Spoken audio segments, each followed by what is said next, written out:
اعوذ باللہ من الشیطان اللعین الرجیم بسم اللہ الرحمن الرحیم الحمد للہ وکفا وسلام علی عبادہ الذین اصطفیٰ. درود بھیجیے محمد.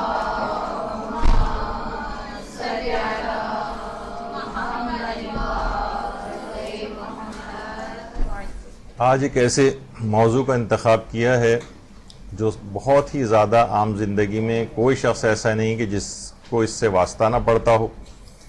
اس میں آپ کو فقہی مسائل بھی بہت کثیر تعداد میں سننے کو ملیں گے، اخلاقیات کے مسائل بھی اس کے اندر آئیں گے، عقائد کی باتیں بھی آئیں گی، تاریخ کی باتیں بھی آئیں گی. یعنی ایک ایسا موضوع ہے کہ جس میں بہت ساری چیزیں آپ کی کور ہو جائیں گی. جب تک آپ اس کے گناہ سے بچ نہیں سکتے جب تک کہ اس کے متعلق مکمل معلومات حاصل نہ کر لی جائیں. کیونکہ اگر ایک چیز کی سیریسنس کا ہی آپ کو پتہ نہیں ہے تو آپ اس سے بچنے کی کوشش بھی نہیں کرتے. تو اس پہ طریقہ کار کیا ہوں گے، اس پہ ہم آپ ابھی گفتگو کا آغاز کرتے ہیں. دیکھیے، غیبت جو ہے گناہ کبیرہ میں سے. گناہ کبیرہ کے موضوع پر یہاں پر کافی تفصیلی دروس ہو چکے ہیں، جس میں اس کی تعریف بھی بتائی گئی تھی، اور کئی تعریفیں ہیں اس کی، جس میں ایک تعریف یہ ہے کہ جس کے اوپر عذاب جہنم کا وعدہ کیا گیا ہے. یعنی گناہ کبیرہ ہے، بہت ہی عظیم گناہ ہے، اور وہ گناہ ہے کہ جس کے اوپر عذاب جہنم کا وعدہ کیا گیا ہے. یعنی جو بھی اس کا مرتکب ہوگا اس کو جہنم کے عذاب کو بھگتنا پڑے گا. بہت اہم بات ہے. انسان کبھی کبھار صرف ایک ماچس کی ذرا سی تیلی جلائے اور اس پر چند سیکنڈ کو بھی اپنی انگلی رکھ کر دکھا دے، چل جائے گا کہ ایسی آگ کہ جس کے متعلق کہا جاتا ہے کہ اگر دنیا کی آگ کے اندر اس آگ کے بعد اس دنیا کی آگ میں ڈالا جائے تو وہ اس کو جو ہے کیسا لگے گا، جیسے کسی باغ میں آ گیا. یعنی اس قدر وہ شدت والی آگ ہے. تو اس میں یہ اس کو بھگتنا پڑے گا. اور ہمارے چھٹے امام جعفر صادق علیہ الصلوۃ والسلام فرماتے ہیں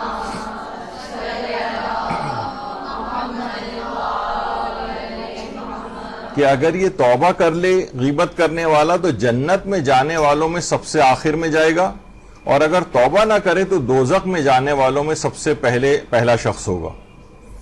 یعنی توبہ کے باوجود بھی یہ حسرت سے لوگوں کو جنت میں جاتے دیکھتا رہے گا، نہ جانے کتنے سال تک، اور سب لوگ جنت میں جاتے جائیں گے. اگرچہ اس کو بھی جنت ہی میں جانا ہے کیونکہ توبہ کر کے آیا ہے، لیکن بہرحال اس کو اس کا ایک اثر وضعی بھی ہوگا. یعنی یہ سب سے آخر میں جائے گا. اور اگر یہ توبہ کیے بغیر مرا ہے تو یہ سب سے پہلے جہنم کے اندر جانے والے افراد میں سے ہوگا. تو یہ بڑی خطرناک بات ہے. یہ دیکھیے، غیبت کے لیے کہا جاتا ہے کہ خطرناک وبائی روحانی مرض ہے. ابھی پچھلے دنوں جب وبا آئی تھی تو انسان کتنا گھبرا رہا تھا اس سے کہ ایک سے دوسرے کو لگتی ہے وہ. تو یہ بھی وبائی روحانی مرض ہے. یعنی جہاں کوئی ایک غیبت کرنے والا بیٹھا ہے یہ اپنے ساتھ دوسروں کو بھی لپیٹ میں لیتا ہے. دوسرے بھی یا تو اس کی ہاں ملاتے ہیں، غیبت میں شامل ہو جاتے ہیں، یا کوئی بہت دیندار بھی ہے تو وہ اگر بیٹھا رہتا ہے تو غیبت کو سننا پڑتا ہے اس کو. ابھی آگے چل کر اس کا بھی ذکر ہم کریں گے کہ المستمع شریک المقتاب، غیبت کا سننے والا بھی ایسے ہی جیسے غیبت کا کرنے والا. تو یہ سب کو اپنی لپیٹ میں لے لیتا ہے. خطرناک روحانی وبائی مرض ہے، اس سے کوئی بچ نہیں سکتا ہے. جب بھی یہ بات کہی جاتی ہے کہ دیکھیے وہ مرض سب سے زیادہ خطرناک ہوتا ہے جسے لوگ اہمیت ہی نہ دیں. بہت سے لوگ کہتے ہیں نا، جیسے کسی کو ہائی بلڈ پریشر ہے تو وہ کہتے ہیں بھائی ہم گولی نہیں کھاتے، ہمیں محسوس ہی نہیں ہوتا. کیونکہ بہت زیادہ تر بلڈ پریشر کے مریض ایسے ہیں جو کہ فریش فیل کرتے ہیں بلڈ پریشر میں. بہت ہی کم ایسی تعداد ہے کہ جن کو سر میں درد ہوتا ہے یا طبیعت خراب محسوس ہوتی ہے. جب بھی اس کو سائلنٹ کلر کہا جاتا ہے، سائلنٹ کلر. تو اس سے بچتا ہی نہیں انسان اگر اس کی خطرناکیت سے واقف نہ ہو. اسی طریقے سے مثلا اگر کسی کو شوگر کا مرض ہے، دیمک کی طریقے سے اندر شوگر اسے کھائے چلی جا رہی ہے اور وہ اطمینان کے ساتھ جو ہے وہ بس ایسے ہی بیٹھا ہوا علاج ہی نہیں کر رہا ہے، تو وہ مرض سب سے زیادہ خطرناک ہوتا ہے جسے لوگ اہمیت ہی نہیں دیتے، وہ اندر ہی اندر بڑھتا جاتا ہے. یہ غیبت کا مرض بھی ایسے ہی، اسے لوگ اہمیت نہیں دیتے، کہتے ہیں کوئی بات نہیں، یہ تو آج کل ہو ہی جاتا ہے. اور جہاں کچھ افراد اور خواتین اور مرد حضرات بھی اگر کہیں بیٹھ جائیں تو کسی نہ کسی کی استنداء سے اگر وہ بیٹھتے ہیں مرد حضرات تو وہ زیادہ تر عالموں کی غیبت کرتے ہیں، خواتین بیٹھتی ہیں تو اپنے رشتہ داروں کی کر رہی ہوتی ہیں. تو یہ اس کو لوگ اہمیت دینے کو ہی تیار نہیں ہیں، اور تقریباً 100% افراد اس میں مبتلا ہیں، تقریباً، یعنی عالم ہو، غیر عالم ہو، عورت ہو، مرد ہو، جوان ہو، بوڑھے ہوں، گھر بیٹھنے والی خواتین ہوں، یعنی ہر طرح کی اصناف اس کے اندر شامل ہیں، کوئی شخص اس سے بچا ہوا ہی نہیں ہے تقریباً، سوائے اس کے کہ بہت محدود ہے صرف چند افراد کی. یعنی اتنا خطرناک مرض ہے، جیسے کہا جاتا ہے نا پاکستان میں کہ جناب جس تیزی کے ساتھ ڈائبٹیز اور وہ ترقی ہو رہی ہے یہاں پر، تو کچھ عرصے بعد آئندہ 20-25 سال کے اندر شاید ہی کوئی فرد ایسا بچے کہ جس کو ڈائبٹیز نہ ہو، بلکہ جس کو نہیں ہوگی تو وہ شرمندگی محسوس کرے گا بتانے میں لوگوں کو بھائی میں ڈائبٹک نہیں ہوں، یعنی سارے لوگ ہی ہوئے تو اکیلے تم کیا کر رہے ہو. تو بہرحال 100% افراد اس میں مبتلا ہے تقریباً. اور لوگ کہتے ہیں بھائی کیا کریں، یہ تو ہو ہی جاتا ہے. جسے کہا جاتا ہے عامت البلوا ہونا، یہ دلیل اباحت نہیں ہوتا، یعنی مباح ہونے کی دلیل نہیں ہے اگر کوئی گناہ بہت کثرت کے ساتھ ہو رہا ہو. مثلا ہمارے ہاں کہا جاتا ہے نا کہ بھائی اب اتنا زیادہ بینکنگ کی صورتحال اور بڑے زبردست وہاں کے ماحول اور لوگ بڑے ٹائیاں وائیاں لگا کے بیٹھے ہوئے ہیں، تو اب سبھی لوگ کیونکہ جابز کر رہے ہیں والی، تو سودی کام میں ہمارے لیے بھی جو سودی شعبے ہیں اس کے اندر ہمارے لیے بھی جاب کرنا جائز ہو جائے گا. یہ نہیں کہ کیونکہ سب لوگ ہو رہے ہیں اور عامت البلوا مسئلہ ہے، یہ عام طور پر لوگ سودی کاموں کو کر رہے ہیں تو اس وجہ سے یہ کام جائز ہو جائے، ایسا نہیں. تو غیبت کتنی بھی اس طرح سے نہ ہو جائے بہت زیادہ، جیسے ایسے ہی ہے کہ مثلا سمندر سونامی آ گیا ہے، طوفان آ گیا ہے، لوگ پانی میں بہتے ہوئے جا رہے ہیں اور سبھی بہتے ہوئے جا رہے ہیں، تو ہم نے کہا ہم بھی بہ جاتے ہیں. نہیں بھائی، اگر کوئی ٹہنی مل جائے، درخت مل جائے، اس کو پکڑ کے آپ اپنے آپ کو بچا سکتے ہو تو آپ کو بچانا پڑے گا. یہ دلیل تو نہیں ہے کہ سب ایسا کر رہے ہیں تو ہم بھی جو ہے وہ ڈوبتے چلے جائیں اس کے اندر. تو یہ دماغ میں رکھنا چاہیے کہ چاہے سب لوگ اس کے اندر مبتلا ہوں، آپ کو ہر صورت میں اپنے آپ کو اس گناہ سے بچانا ہے. اچھا دیکھیے، غیبت کے سلسلے میں کہا جاتا ہے اس کی بہت مخصوص قسم کی ایک نحوست ہے. غیبت میں کا جو گناہ ہے بہت مخصوص قسم کی اس میں نحوست پائی جاتی ہے. آپ نے پچھلی دفعہ وہ سنا تھا آیت اللہ سید محمد حسین طباطبائی کا، کہ اس کمرے میں بیٹھ کر انہوں نے کہا تھا کہ میں ایسی جگہ پر پڑھانے کو بھی تیار نہیں ہوں کہ جہاں پر لوگ جنہوں نے ایک دفعہ بھی غیبت کی ہو. یعنی اس کے اندر ایک ایسی نحوست آ جاتی ہے، وہاں سے رحمت خدا اٹھ جاتی ہے. اب یہاں پر نہ کسی کو کوئی بات سمجھ میں آئے گی، نہ اس نور کی کوئی علم کی کوئی نورانیت پیدا ہوگی. تو انہوں نے فرمایا کہ اپنے آپ کو، بہرحال یہ کہ انسان کوشش یہ کرے کہ اس گناہ سے اپنے آپ کو بچائے، کیونکہ اس جگہ پر ایک خاص نحوست پیدا ہو جاتی ہے. یہی وجہ ہے کہ خانم زہرا مصطفی، ڈاکٹر خانم زہرا مصطفی جو امام خمینی کی بیٹی ہیں، امام خمینی کی دیکھیے اولادیں یہ نہیں کہ ابا، کیونکہ جو ہے جیسے ہمارے ہاں ہوتا ہے کہ باپ کسی اس بڑے اس کے اوپر چلا جائے تو اولادیں ساری لیزی ہو جاتی ہیں، بس وہ باپ کی کمائی بیٹھ کے کھا رہے ہیں یا کچھ اس انداز سے. ہر ان کا بیٹے ہیں وہ سارے بڑے علماء میں ان کا شمار ہوتا تھا، اور جو مصطفیٰ خمینی تھے وہ تو بہت ہی بڑے، اگر وہ ان کو ظاہر شہید نہ کیے جاتے تو ان کی تفسیر قرآن کو کہا جاتا ہے کہ شاید وہ آیت اللہ طباطبائی سے بھی اوپر کی تفسیر جو ہے لکھ کے جاتے، تفسیر المیزان. یہ بھی امام خمینی کی جو اور بیٹی ہیں وہ ساری کی ساری ڈاکٹریٹ ہیں اور اپنے ڈپارٹمنٹ کی ہیڈز ہیں اور اپنی صلاحیت. تو ڈاکٹر خانم زہرا مصطفی وہ فرماتی ہیں کہ امام خمینی بہت ہی زیادہ غیبت کے معاملے میں سخت تھے ہمارے والد. یعنی یہاں تک کہ کہتے ہیں کہ ہماری کوئی نجی ایک دفعہ ہم لوگ بیٹھے ہوئے تھے، سب خاندان کی عورتیں تھیں، تو خاندان کی ایک عورت نے کان میں مجھ سے تقریباً سرگوشی کے انداز میں کسی دوسری عورت کے متعلق کچھ کہا. تو امام خمینی فرماتی ہیں کہ میرے والد بہت ہی زیادہ جو ہے سخت ناراحت ہو گئے اور بہت غصے میں آ گئے اور کہا کہ تم کو علم نہیں ہے کہ یہاں پر بھی خدا موجود ہے. یعنی محضر خدا میں امام خمینی کی ایک اور بھی چیز تھی، وہ کہتے تھے ہمیشہ اپنے آپ کو محضر خدا میں حاضر سمجھو. اگر آپ کسی جگہ پر ہیں اور اکیلے بھی ہیں تو اللہ تو ہر جگہ پر موجود ہے. کیا تمہیں یعنی تم جو اس قسم کی بات کسی دوسرے رشتہ دار کے متعلق کی ہے تو کیا تمہیں معلوم نہیں ہے کہ یہاں پر بھی خدا موجود ہے؟ اس کے بعد بھی کہا کہ بہت ناراضگی کا اظہار کیا اور بہت ان کی حالت منقلب ہو گئی، کہ ہم بھی حیران رہ گئے. تو امام خمینی نے اور پھر ہم نے اپنی تعویل پیش کی تھی کہ ہر جو غیبت کرنے والا ہے نا وہ کچھ نہ کچھ اپنی تعویل پیش کرتا ہے کہ میرا مقصد یہ نہیں تھا اور یہ تھا اور وہ تھا. امام خمینی نے کہا نہیں، یہ غیبت ہی شمار ہوتی ہے، اور اب یہ جگہ ایسی ہو گئی ہے کہ اس جگہ پر بیٹھنا بھی حرام ہو گیا، امام خمینی نے کہا. تو بہرحال وہ اس طرح کے معاملات کے اندر بہت ہی زیادہ سخت شمار ہوتے تھے. اور خود امام خمینی کی زوجہ خانم خدیجہ ثقفی، جن کا سلسلہ نسب اوپر چل کے ان کا پورا شجرہ امام خمینی کی آفیشیل ویب سائٹ پر موجود ہے، حضرت مختار ثقفی کے خاندان سے جا کر ملتا ہے. یہ ان کی نسل سے تھیں خانم خدیجہ ثقفی، ان کا بھی انتقال ہو گیا. یہ فرماتی تھی کہ 60 سال میں نے امام خمینی کے ساتھ زندگی گزاری اور ایک مرتبہ بھی ان کے منہ سے میں نے کسی کی غیبت نہیں سنی، ایک دفعہ بھی، پورے 60 سال کے اندر.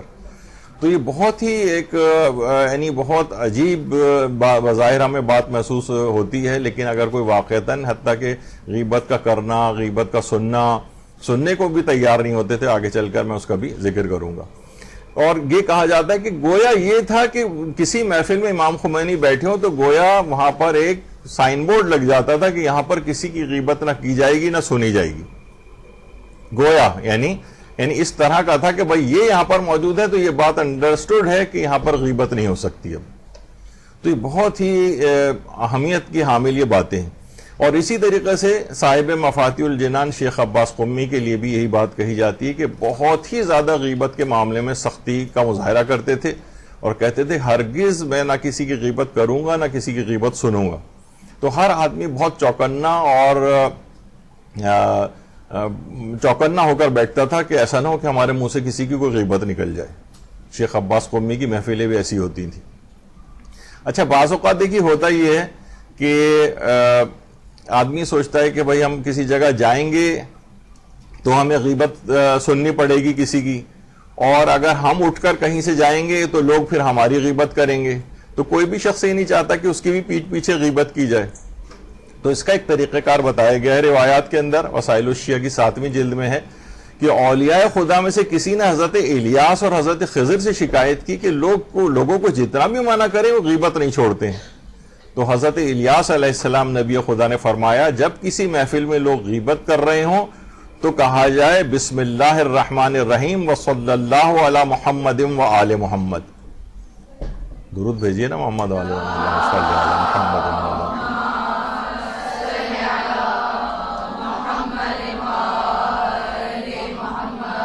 اور حضرت خضر علیہ السلام نے فرمایا جب کوئی شخص کسی محفل سے نکلتے وقت یہ دعا پڑھے تو اللہ ایک فرشتے کو بھیجتا ہے جو اہل محفل کو اس شخص کی غیبت سے روک دیتا ہے. اور وہ دعا یہ ہے بسم اللہ الرحمن الرحیم وصلی اللہ علی محمد و آل محمد.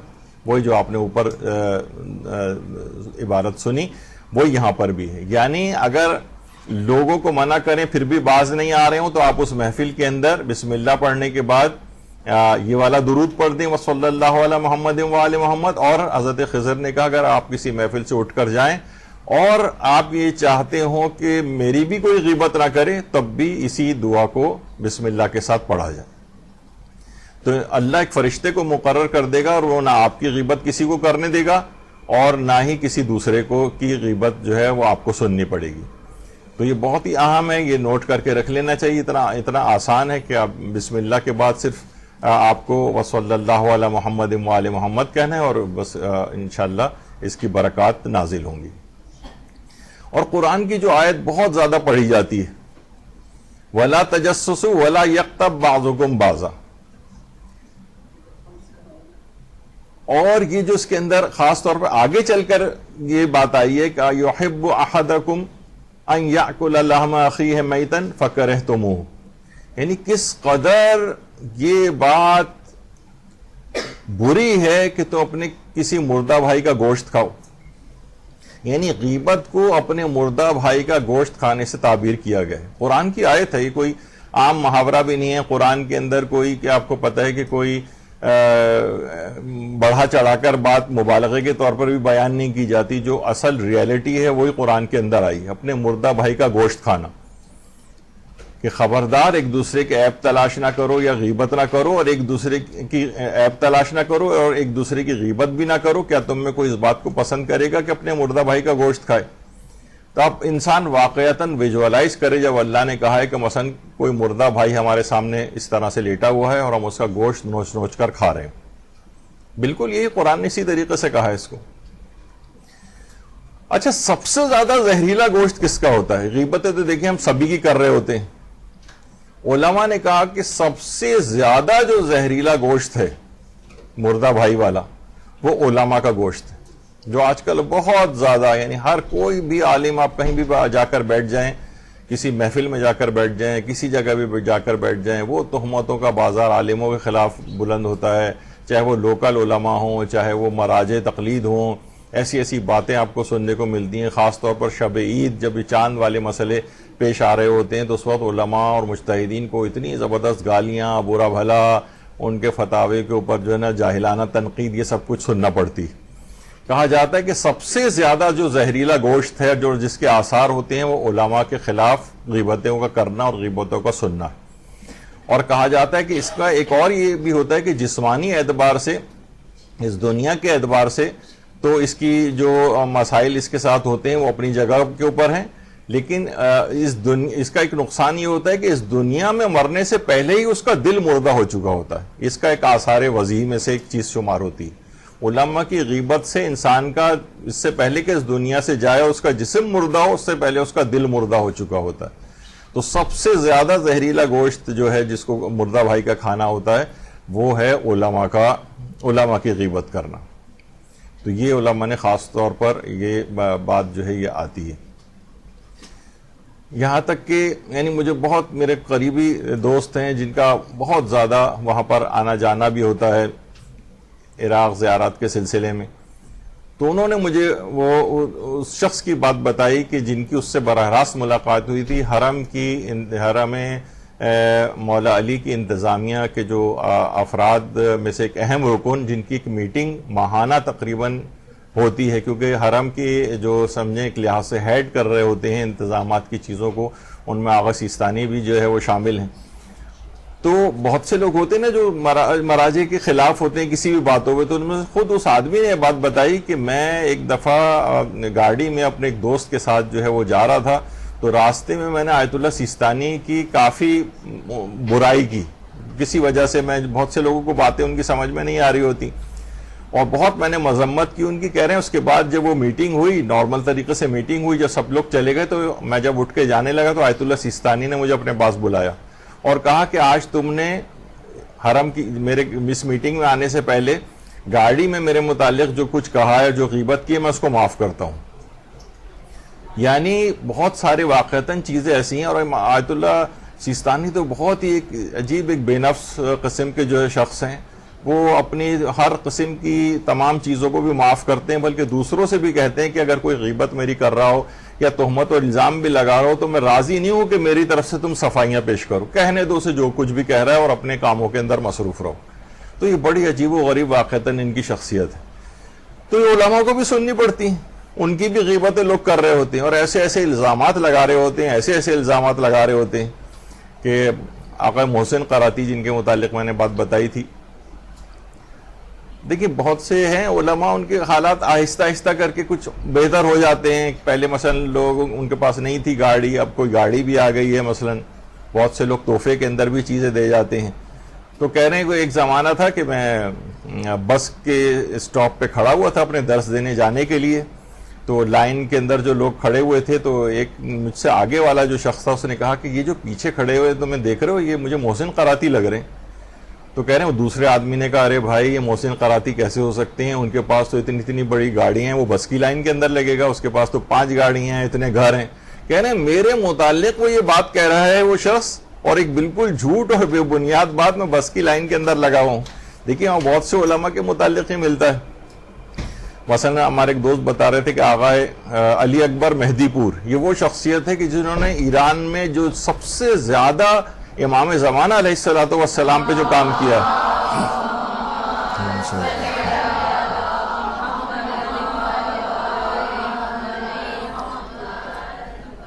سب سے زیادہ جن لوگوں نے کام کیا ان میں سب سے نمایاں اور برجستہ ترین شخصیت جو مسلسل 50 سال سے امام زمانہ کی شخصیت کے اوپر کتابیں لکھ رہے ہیں، تقاریر کر رہے ہیں، کام کر رہے ہیں، کتابیں چھپوا رہے ہیں، ان میں ایک علی اکبر مہدی پور صاحب. ہمارے ایک دوست جو قوم میں ہی رہتے ہیں، عالم دین ہیں، تو وہ بتا رہے تھے کہ جب انہوں نے علی اکبر مہدی پور صاحب کا درس اپنے گھر پہ رکھا تو انہوں نے کہا کہ لینے کے لیے آپ کو آئیں گے. انہوں نے بہت ناراضگی کا اظہار کیا، لینے کے لیے آنے کی مجھے کیا ضرورت ہے، میرے گھر کے سامنے سے بس ملتی ہے، وہاں بیٹھوں گا اور یہاں اسٹاپ پہ اتروں گا اور پیدل چلتا ہوا آپ کے گھر آ جاؤں گا. اس بات پر تیار ہی نہیں ہوئے کہ کوئی ان کو لینے کے لیے آئے. نہ ان کے پاس اپنے پاس گاڑی ہے اور نہ انہوں نے کسی دوسرے گاڑی والے کو جو ہے اس بات کے لیے پسند کیا. تو یہ تو بے نفسی کا یعنی عالم ہے ان کا. اور علی اکبر مہدی پور کے موضوع پر بھی ہمارا ایک درس اس موضوع پہ ان کی شخصیت کے کارنامے پہ ہو چکا ہے. آپ انٹرنیٹ پہ سرچ کر سکتی ہیں کہ امام زمانہ کے ایک زندہ سپاہی کے کارنامے کے عنوان سے ہے. تو اس میں ان کی کاوشوں اور طریقہ کار اور وہ اس لائن کے اندر امام زمانہ کی طرف کیسے آئے، اس کے اندر وہ سب باتیں بیان کی گئی. تو لوگ اس طرح سے ان لوگوں کے لیے باتیں کر رہے ہوتے ہیں. آپ کبھی بھی ہم بہت سے ظاہر 25-30 سال سے مدرسہ اور یہی چل رہا ہے. کتنے علماء یہاں پر آتے ہیں اور لوگوں ہم ان کے متعلق کتنی ان ڈیپتھ جو ہے شخصیات کے متعلق ان کی معلومات رکھتے ہیں، لیکن لوگ کبھی بھی ایسی کسی مجہول آدمی نے کچھ کہہ دیا کسی عالم کے متعلق تو لوگ جو ہے نا بڑے توجہ کے ساتھ اس کو سن رہے ہوتے ہیں. تو یہ انتہائی یعنی علماء کے خلاف جو اس طرح کی باتیں ہیں، یہ بات یاد رکھ لیجئے کہ اس کے اندر 99.99% جو ہے نا غلط، جھوٹی، بے بنیاد. اب کسی ایسے شخص کے متعلق جو اپنا دفاع بھی نہ کر سکتا ہو آپ کے سامنے، آپ ایک ایسی باتیں اس کے لیے جو ہے کہہ رہے ہوتے ہیں. خیر، تو بہرحال یہ جو مردہ بھائی کا گوشت کھانا ہے، یعنی حقیقتاً اس وقت اگر آپ کو چشم برزخی کوئی رکھتا ہو تو آنکھوں سے نظر آئے گا کہ وہ ان کے چہرے، ان کے اوپر گوشت اور خون جو ہے وہ اس کے چھینٹے آپ کو محفل کے اندر اگر چشم برزخی کھل جائے تو غیبت کے واقعتاً جو یہ گناہ ہے اس کے اندر ایسا محسوس ہوتا ہے کہ جو ہے وہ جو قرآن کی ایک آیت ہے نا کہ مردہ بھائی کا گوشت کھانا، تو واقعتاً اس کے ان کے چہرے کے اوپر اس کے آثار بھی آپ کو نظر آئیں گے. جب ہی پیغمبر اکرم صلی اللہ علیہ وآلہ وسلم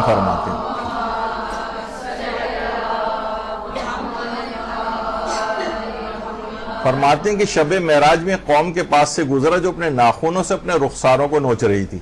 میں نے جبریل سے معلوم کیا کون ہے، تو انہوں نے عرض کی کہ یہ لوگ غیبت کیا کرتے تھے. یعنی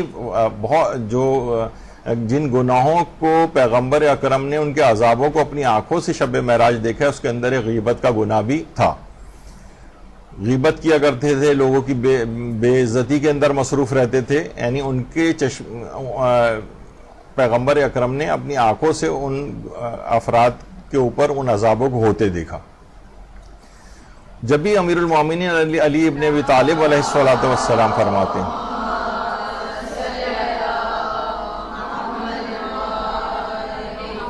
کہ تم دوسروں کے بارے میں باتیں کرتے وقت اللہ سے ڈرتے رہو. یعنی ایسی ایسی باتیں لوگ ایک دوسرے کے خلاف کر رہے ہوتے ہیں کہ جب آپ یقین جانیے کہ وہ آپ کے خلاف بھی پیچھے ایسی باتیں ہوتی ہیں. یعنی آپ کسی جگہ یہ نہیں سوچیں کہ بھئی ہمارے لیے تو کوئی کچھ نہیں کہتا ہوگا، جو بیٹھ کے سن رہا ہوتا ہے اس کے پھر یہی ہوتا ہے کہ اس کے لیے بھی اس قسم کی باتیں ہوتی ہیں. تو دوسروں کے متعلق کوئی بھی جملہ کہتے وقت پھر آگے چل کر جب ہماری، کیونکہ یہ ایک نشست پہ تو گفتگو نہیں ہے، غالباً یہ 3 نشستیں یا 4 نشستیں اس کے اوپر ہوں گی تو پھر یہ موضوع مکمل ہوگا.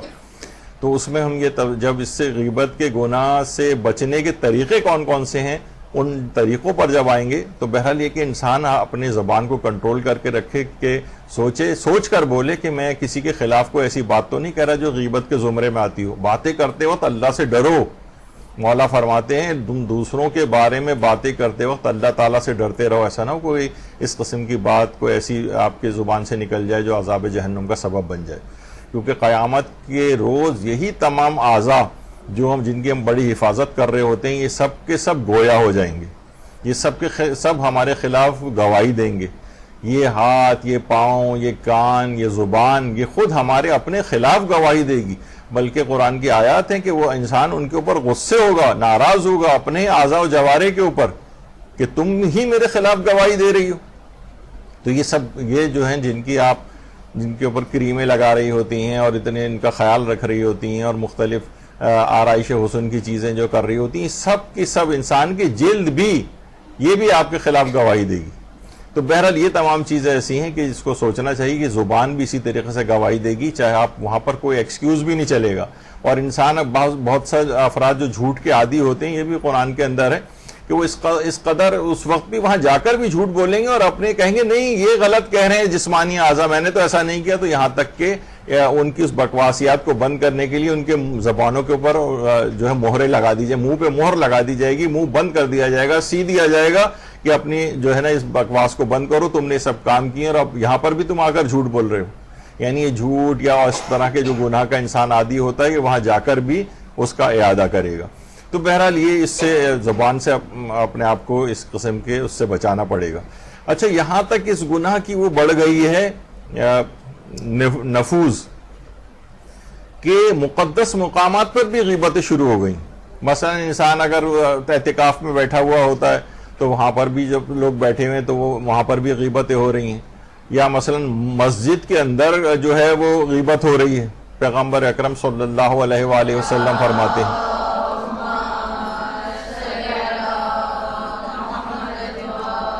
فرماتے ہیں کہ مسجد میں نماز کے انتظار کے لیے بیٹھنا عبادت شمار ہوتا ہے جب تک کہ حدث واقع نہیں ہوتا. پوچھا یا رسول اللہ حدث کیا ہے؟ فرمایا غیبت. یعنی اس وقت تک عبادت ہے جب تک تم غیبت نہیں کرتے. اس کا مطلب ہے مسجد کے اندر بھی، اور نظر آتا ہے کہ لوگ مسجدوں کے اندر پہلے سے جا کر بیٹھ جاتے ہیں، آپس میں گفتگو کر رہے ہوتے ہیں، کچھ نہیں تو پیش امام کے خلاف، جو پیچھے نماز پڑھ رہے ہیں وہ بھی پیش امام کے خلاف باتیں کر رہے ہوتے ہیں، ان کی غیبت کر رہے ہوتے ہیں. اگر ایسے ہی ہے تو آپ ان کے پیچھے عدالت ہی ختم ہو گئی ہے. مثلا اگر ان کی تو آپ پیچھے نماز پڑھنے کیا کرنے آئے ہوئے ہیں، تو ان کو اس بات کا ہوتا بھی نہیں ہے. اور پوچھا بھی جائے، بعض اوقات ان سے پوچھا جائے بھائی ان کو آپ کیوں غیر عادل سمجھتے ہیں، تو کوئی جناب یہ سگریٹ پیتے ہیں، جناب فلاں انہوں نے 2 شادی کی ہوئی ہیں، یا کوئی بھی اس طرح کی باتیں جو ہے نا لوگوں نے اس طرح سے کر کے ان کو ان کی مذمت کا کوئی نہ کوئی پہلو تلاش کر لیتے ہیں، جو کہ جائز بھی ہوتا ہے اور اس میں بھی مذمت نکل آتی ہے. تو مسجد مقامات مقدسہ پر بھی حتیٰ کہ وہاں جب جاتے ہیں، حتیٰ کہ حج کے موقع پر جاتے ہیں، وہاں پر بھی صورتحال ہوتی ہے. خانہ کعبہ کا جو صحن ہے اس میں بھی آپ دیکھیں، اگر مختلف جو دروازے ہیں اس پہ کسی پر کوئی باب کا نام لکھا ہوا ہے، یعنی دروازہ نمبر فلاں یا اور اس کا باب کا نام، تو ایک باب عمرہ ہے جہاں پر پاکستانیوں کی بہت بڑی تعداد باب عمرہ کے سامنے جا کر بیٹھتی تھی. وہیں پر وہ عبادت انجام دیتے ہیں، وہیں پہ بیٹھ کے باتیں کرتے ہیں ٹولیاں بنا کر. تو ہمارے ایک شہید عالم دین تھے جو کہ قافلہ لے کر جاتے تھے، تو انہوں نے جو یہاں پر باب عمرہ ہے اس کا نام ہی باب الغیبت رکھ دیا تھا. سب سے زیادہ یعنی اپنے لحاظ سے طنز کرنے کے طور پر کہ جہاں پر بیٹھ کر لوگ بہت زیادہ ایک دوسرے کی بیٹھ کر غیبت، یا کاروان کے عالم کی غیبت، یا کاروان کی انتظامیہ کی غیبتیں، یا آپس میں ایک دوسرے کی وہاں بیٹھ کر کرتے ہیں. یعنی لوگ حتیٰ کہ خانہ کعبہ مسجد الحرام کے صحن میں بیٹھ کر بھی غیبتیں ہو رہی ہیں. یعنی اس قدر یہ اس کو گناہ نہ سمجھنا عام ہو گیا ہے، اس کو اتنا مباح سمجھ لیا گیا ہے کہ مقامات مقدسہ بھی اس سے محفوظ نہ رہ سکے. تو بہرحال کچھ نہیں تو لوگ بیٹھے ہوئے، اور کمروں میں کیا ہوتا ہے وہ بھی ہم دیکھتے ہیں، بیٹھے ہوئے کیلکولیٹر نکالا ہوا ہوتا ہے، اچھا یہ کمرہ کتنے کا ہے، کتنا ٹرانسپورٹ پہ کتنے خرچہ آئے گا، اتنا آئے گا اتنا آئے گا، اس کا مطلب ہے انہوں نے ہم سے اتنے پیسے لیے، اتنے پیسے کھائے اور فلائیں. بیٹھ کے کچھ نہیں تو مردوں کا بہت زبردست ایک مشغلہ وہاں پر یہ ہوتا ہے. خیر، تو اچھا یہ اتنا اسلام کے اندر اس بات کی مذمت ہے کہ دوسروں کو تو آپ رہنے ہی دیں، اپنا گناہ بھی دوسروں کو نہیں بتا سکتے. چاہے جائے کہ ہم دوسروں کے گناہ کسی اور کو بتائیں. بھائی غیبت میں تو یہ ہوتا ہے نا، کسی اور کا گناہ آپ ذکر یا عیب ذکر کر رہے ہوتے ہیں. اسلام تو یہ کہتا ہے کہ دوسروں کو چھوڑی، اپنا گناہ بھی دوسروں کو آپ نہیں بتا سکتے. حتیٰ کہ بہت جو قریبی دوست احباب ہوتے ہیں، آپ کی بڑی قریبی سہیلی ہیں، بیٹھ کے گھنٹوں باتیں ہو رہی ہیں، آپ نے کہا ارے دیکھو میں نے ایک زمانہ تھا، اب تو میں بڑی دیندار ہو گئی ہوں، میں گانے سنا کرتی تھی، اب اللہ کا شکر ہے جب سے میں نے فلاں عالم کی وہ سننی شروع کی تب سے میں نے گانے بند کر دی. یہ بھی حرام تھا. یعنی آپ نے اس کو سابقہ زندگی کے گناہ کے متعلق کیوں بتایا کہ آپ گانے سنتی تھی؟ ایک زمانہ تھا میں بہت بے پردہ تھی، لیکن اب دیکھیے اللہ کا شکر ہے اب میرا کتنا اچھا حجاب ہو گیا. اسی طرح ہم لوگ دوسروں کے لیے بھی بات کر رہے ہوتے ہیں. وہ خاتون ہیں، دیکھیے کتنی اس میں تبدیلی آئی، کتنی بے حجاب تھی، ہم ماشاءاللہ دیکھیے، یعنی بڑی تعریف کر رہی ہیں آپ ان کی، لیکن تعریف کے اندر کیا ہے، اس کی غیبت بھی ساتھ ساتھ ہو رہی ہے. یہ نہیں کر سکتے. اپنا یعنی یہ تو دوسروں کی بات ہو گئی، اپنا گناہ بھی دوسروں کو نہیں بتا سکتے. حتیٰ کہ جو بہت انٹیمیٹ رشتے ہوتے ہیں قریبی، جیسے شوہر و بیوی کا رشتہ، وہ بھی ایک دوسرے کو اپنے سابقہ چیزیں نہیں بتا سکتے. سابقہ اگر کوئی گناہ بھی، ٹی وی کے اوپر کتنی چیز گلیمرائز کر کے پیش کی جاتی ہے، پوڈ کاسٹ بہت ہونے لگے ہیں، انٹرویوز ہو رہے ہیں اداکاروں اور گلوکاروں کے اپنے سابقہ معاشقوں کا تذکرہ مثلا کر رہے ہیں بڑے فخریہ انداز میں. یہ گناہ اور حرام ہے، اور اشاعت فاحشہ کہلاتی ہے یہ چیز.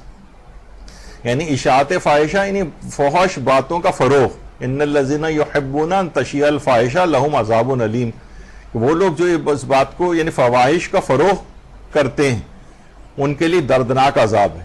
تو یہ بہت ہی ایسی چیز شمار ہوتی ہے کہ ہمارے بہت سارے ڈرامے اس طرح کے لکھے جا رہے ہوتے ہیں. رائٹر سے پوچھیں، وہ کہتے ہیں دیکھیے ہم بڑے ڈارک ایسپیکٹس جو ہے معاشرے کے جو ہے نا وہ پیش کر رہے ہیں.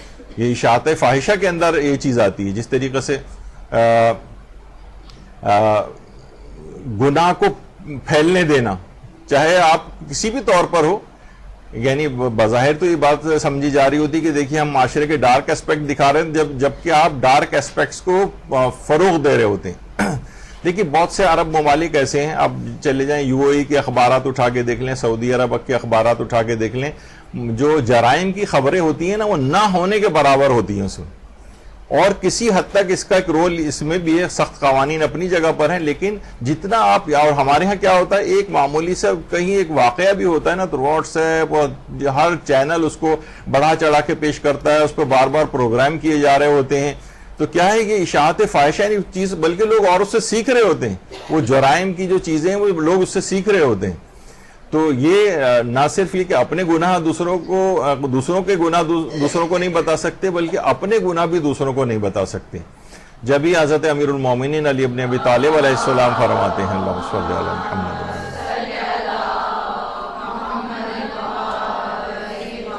فرماتے ہیں اگر تم نے رسوا کرنے والا کوئی عمل کیا ہے تو اسے اعلانیہ طور پر بیان نہ کرتے پھرو. جو برائیاں اور گناہ کرتا ہے وہ رات کے وقت دشمن کے حملے سے محفوظ نہیں رہتا. تو بہرحال یہ ہے کہ جو ہے کہ رسوا کرنے والا کوئی عمل یعنی کوئی بھی گناہ تم نے کیا ہے تو اعلانیہ طور پر لوگوں کو مت بتاؤ کہ تم نے یہ کام کیا. اچھا، پھر علماء فرماتے ہیں کہ یہ کتنی حماقت والی بات نہیں ہے کہ اللہ نے تو آپ کے گناہ کو چھپایا تھا اور آپ خود سے لوگوں کو بتاتے پھر رہے ہوں. لوگوں کو پتہ نہیں تھا نا، آپ نے بڑھ کر بتایا کہ دیکھیے میں اس طرح کیا کرتی تھی، یا مثلا میں اس طرح سے بے حجاب تھی، یا یہ بتا رہی ہیں کہ میں بہت باریک دوپٹے میں نمازیں دیکھیے پڑھتی تھی، نمازیں باطل ہوتی رہیں، جب مجھے مسئلہ پتہ چلا پھر میں نے قضا کیا. آپ بڑے آرام سے باتوں میں بتا رہی ہوتی ہیں، بلکہ بعض اوقات نیکی کے غرض سے بتا رہی ہوتی ہیں، جبکہ ایسا نہیں کیا جا سکتا. اپنے کسی گناہ کو کسی دوسرے کو نہیں بتایا جا سکتا، یہ حرام ہے، گناہ ہے. اور دیکھیے ہمارے ایک پاکستان میں جماعت ہے جو تبلیغات کے سلسلے میں کافی رہتی ہے اور گھر گھر بھی جا رہے ہوتے ہیں. تو لائٹر نوٹ میں بات کہہ رہا ہوں، کوئی ان کی مذمت اس لحاظ سے نہیں کر رہا، بہت سے لطیفے بھی اس لحاظ سے مشہور ہیں کہ وہ بہت سارے گروپ میں لوگ جاتے ہیں، گھروں پہ دروازہ کھٹکھٹا کے کہتے ہیں کہ ہمارے دیکھیے فلاں جگہ پہ وہ ہو رہا ہے، درس ہو رہا ہے، آپ اس کے اندر آئیے، اور تعارف بھی کرا رہے ہوتے ہیں. دیکھیے جناب یہ فلاں حاجی صاحب ہیں، یہ ایک زمانے میں تھے، چور بھی تھے، جواری بھی تھے، سب کچھ تھے، لیکن اب ماشاءاللہ دیکھیے اس میں تبلیغی جماعت میں شامل ہو گئے. اب ہر جگہ جا رہے ہیں اس آدمی کا یہ تعارف، یہاں تک کہ اس نے کہا کہ اتنا تو اس زمانے میں چوری اور ڈکیتی کے کاموں میں اور جواری جب میں تھا اس وقت میری اتنی مذمت اور وہ نہیں ہوئی تھی، نہ میرا لوگوں کو پتا تھا جتنا آپ نے لوگوں میں مجھے مشہور کر دیا اس نیکی کو بتانے کے لیے. تو یہ چیز کسی بھی اعتبار سے نیکی کے فروغ کے لیے بھی آپ کسی اور کی یا اپنی کوئی گناہ اور عیب کو نہیں بتا سکتے. دیکھیے بظاہر تو آپ تشویق و ترغیب کے لیے پیش کر رہے ہیں نا. دیکھیے کہ گلوکار ہوا کرتے تھے، بار بار ان کا تذکرہ جو بھی بیچارہ تائب ہو جاتا ہے. ایک سیاستدان تو ایسے تھے جن کا میں نے خود انٹرویو سنا تھا کہ جب وہ فرماتے تھے کہ جب بھی مجھے پتہ چلتا تھا فلاں گلوکار تائب ہو گیا ہے تو میں اس کو فون کر کے کہتا تھا کہ بھائی اس کی کیا ضرورت ہے تمہیں گانے چھوڑنے کی، تم اپنا دینداری بھی کرتے رہو اور گانے وغیرہ بھی گاتے رہو، دین اور دنیا ساتھ مل کے چلاؤ. یعنی میں نے اپنے کانوں سے ان سیاستدان صاحب کی گفتگو سنی تھی. حیران ہوا کہ یعنی وہ سوچتے ہیں کہ بھائی یہ دونوں چیزیں ساتھ ہوں. تو اس طرح نہیں، اسلام میں پورے کا پورا داخل ہونا ہے. یہ اپنی مرضی کے یہ بوفے سسٹم کی طرح سے نہیں، اپنے پسند کی 2-4 چیزیں آپ نے اٹھا لی باقی چھوڑ دیا. خیر، اچھا یہی وجہ ہے کہ جو کرسچنز کے اندر بھی ہوتا ہے جو کنفیشنز کا اور اعتراف گناہ کا جو طریقہ ہوتا ہے، اسلام کے اندر ایسا نہیں کہ آپ کسی بھی مولوی صاحب کے پاس جا کر یا مرجع کے پاس جا کر اپنے گناہ سارے اس کو بتائیں. عیسائیوں کے اندر یہ طریقہ ہے کہ پادری کے پاس جاتے ہیں اور اس کو اپنے گناہ بتاتے ہیں, پھر وہ پیسے ویسے دے کے اور گناہ معاف کروانے کا بھی ایک طریقہ ہوتا ہے وہاں پر. ایسا کوئی بھی طریقہ جو ہے اسلام کے اندر نہیں ہے, بلکہ حتیٰ کہ مرجع تقلید کے پاس بھی جا کر, بلکہ آگے چل کر ہم ذکر کریں گے کہ اسلام میں حتیٰ کہ رسول اور آئمہ کے پاس جا کر بھی اپنے گناہ بتانے کو پسند نہیں کیا گیا, اور آئمہ ٹالتے تھے اس کو. میں آگے چل کر اس کا ذکر کرتے ہیں. تو یہ والا طریقہ کہ اپنا کسی گناہ کو, ہم وہی ذکر کر رہے ہیں کہ دوسروں کے گناہ تو چھوڑیے, اپنا گناہ بھی کسی کو نہیں بتا سکتے, حتیٰ کہ کسی بڑے سے بڑے عالم دین کو بھی نہیں بتا سکتے, مرجع تقلید کو بھی نہیں بتا سکتے, سوائے اس کے کہ مستفتی کو اس کی اجازت ہے. جب ہم جائز غیبتوں کی اقسام ذکر کریں گے تو اس وقت اس کی ایک تفصیل آئے گی.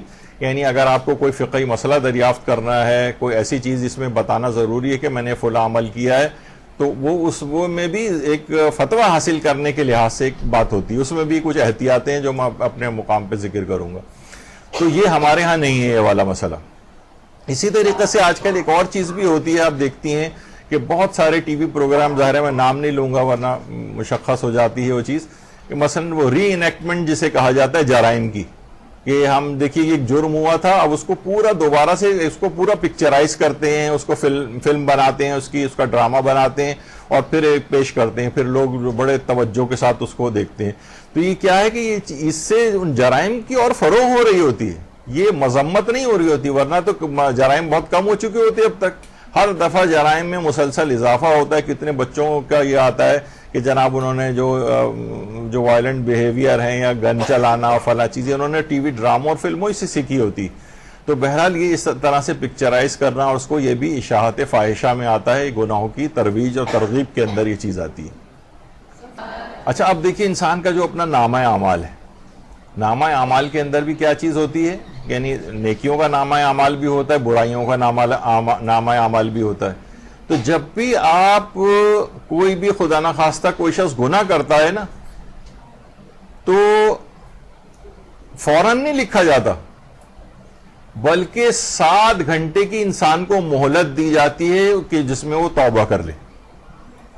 اللہ کی طرف سے 7 گھنٹے کی مہلت دی جاتی.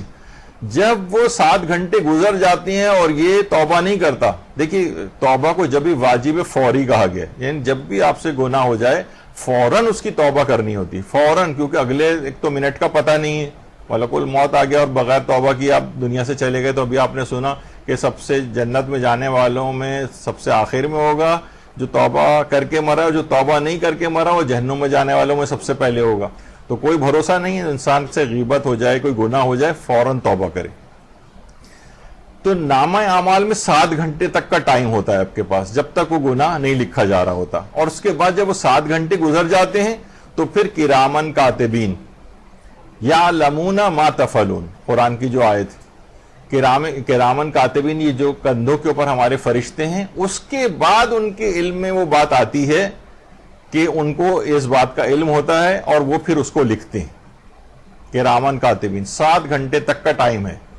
اس وجہ سے کہ اگر یہ 7 گھنٹے کے اندر بندہ مومن اپنے گناہ کو توبہ کر کے معاف کروا لے, تو کیوں بلا وجہ فرشتوں کے علم میں بھی یہ بات آئے کہ اس نے کوئی گناہ کیا اور مقام مومن فرشتوں کی نگاہ میں بھی کم نہ ہو.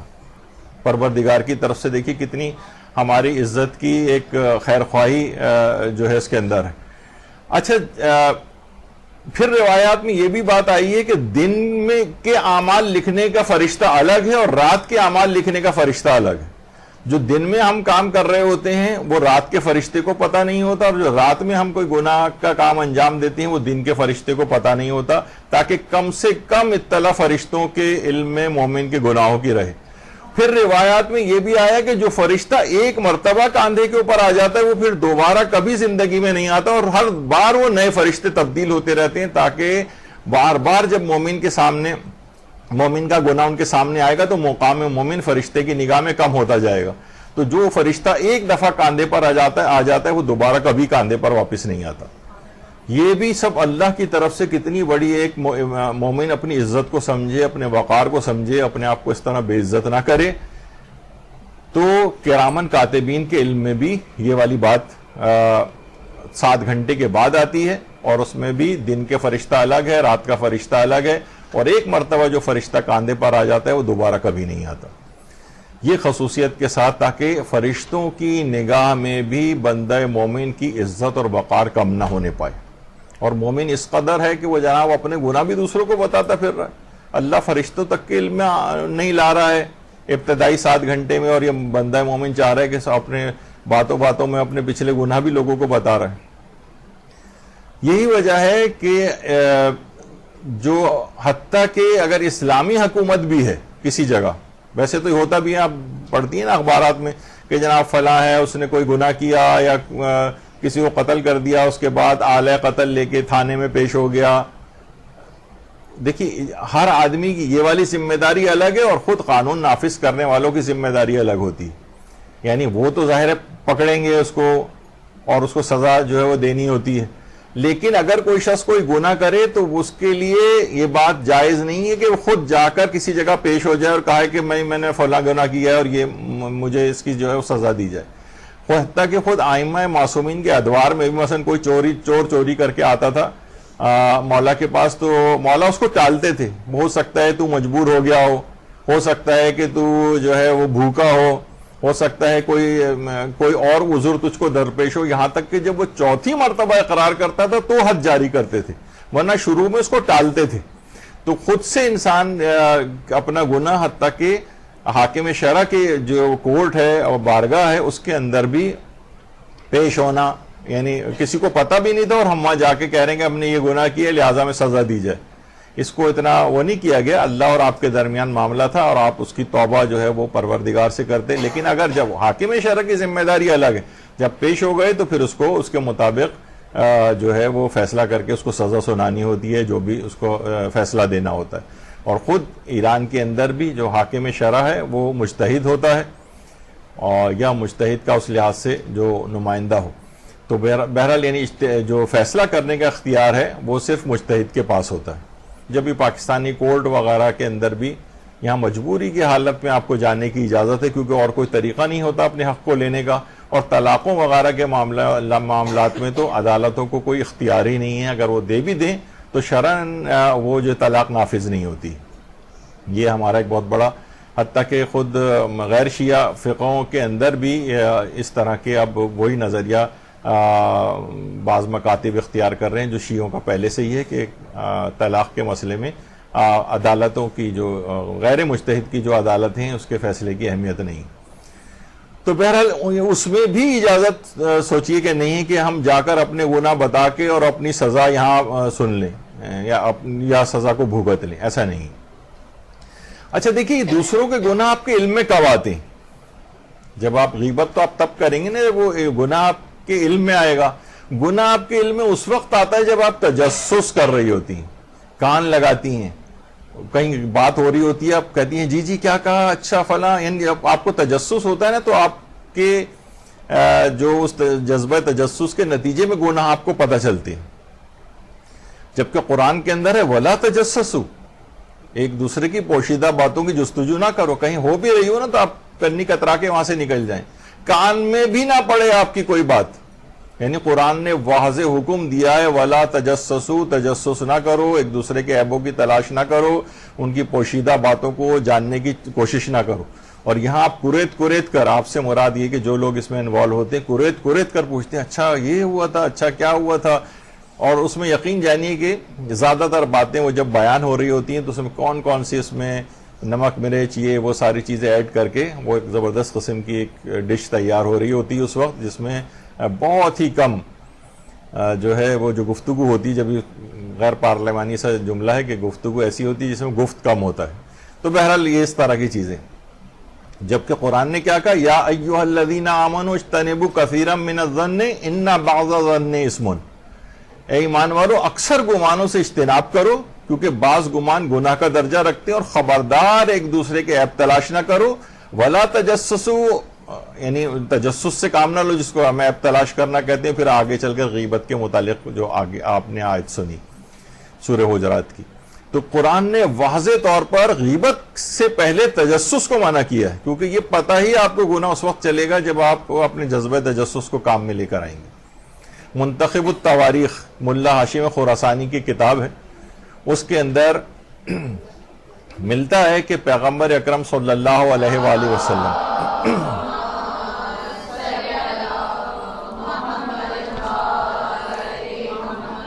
اپنے اصحاب کے ساتھ بیٹھے ہوئے تھے. ابتدائی اسلام کا زمانہ تھا. ایک صحابی بھاگا بھاگا آیا کہ یا رسول اللہ, میں نے ایک عورت اور مرد کو گناہ کے ارادے سے جو ہے میں ایک گھر کے اندر داخل ہوتے دیکھا ہے, اور میں وہاں گیا اور وہاں جا کر میں نے باہر سے نا کنڈی لگا دی, اور وہ گناہگار گھر کے اندر موجود ہیں, فوراً ان کو پکڑا جائے, انہیں سزا دی جائے. اچھا, مسلمان ابتدائی طور پر بڑے جوشیلے تھے اور نہیں چاہتے تھے کہ گناہ ہوں, اور اس طرح سے پیغمبر اسلام نے, یہ واقعہ ہمارے استاد محترم نے بھی ہمیں سنایا, میں نے خود براہ راست منتخب التواریخ میں نہیں دیکھا, اپنے استاد کے الفاظ جو ہے میں نقل کر رہا ہوں. تو پیغمبر اسلام نے حاضرین کے اوپر نگاہ ڈالی اور کہا کہ کس کو بھیجوں میں. تو بہت سے لوگ چاہ رہے تھے کہ مثلا ہم جائیں, ہم جا کے پکڑ کے لے کر آئیں, ہم سزا دیں, بعض اوقات ہوتا ہے نا. تو پیغمبر اکرم نے کہا کہ اے علی تم جاؤ. پیغمبر کی نگاہ انتخاب مولا علی پر پڑی. حضرت امیر المومنین علیہ السلام گئے اور تھوڑی دیر بعد ہی تشریف لے آئے, کہا کہ یا رسول اللہ, میں وہاں گیا تو مجھے تو وہاں کوئی گناہگار نہیں ملا. اب وہ جس نے باہر سے کنڈی لگا کر آیا تھا, صحابی کہا کہ یا رسول اللہ, میں خود گیا ہوں, میں نے خود جا کر کنڈی لگائی ہے, یہ کیسے ممکن ہے؟ کہا کہ اے علی بتاؤ کہ کیا واقعہ ہوا. کہا کہ مولا نے فرمایا کہ یا رسول اللہ, میں گھر کے اندر داخل ہوا, اپنی آنکھوں کو بند کر لیا, دروازہ کھولا ہوا تھا, میں نے اپنی آنکھوں کو بند کیا, اور اس کی تھوڑی دیر اور کہا کہ اگر کوئی گناہگار یہاں پر موجود ہیں تو میرے سامنے آ جائیں. تھوڑی دیر بعد میں نے آنکھیں کھول کے دیکھا تو کوئی بھی نہیں تھا. تو تقریباً جو اصحاب موجود تھے, ایسی صورتحال ہو گئی جیسے وہ چیخ پڑے ہو کہ یا رسول اللہ, اس طرح تو ہر گناہگار بھاگ جائے گا. تو لیکن اصحاب یہ سب کر رہے تھے, اور پیغمبر خدا شکر کے سجدے میں گر گئے کہ اے علی, جس امید اور توقع پہ میں نے تم کو بھیجا تھا, تم نے میری توقع کو پورا کیا. درود بھیجے محمد صلی اللہ علیہ وسلم.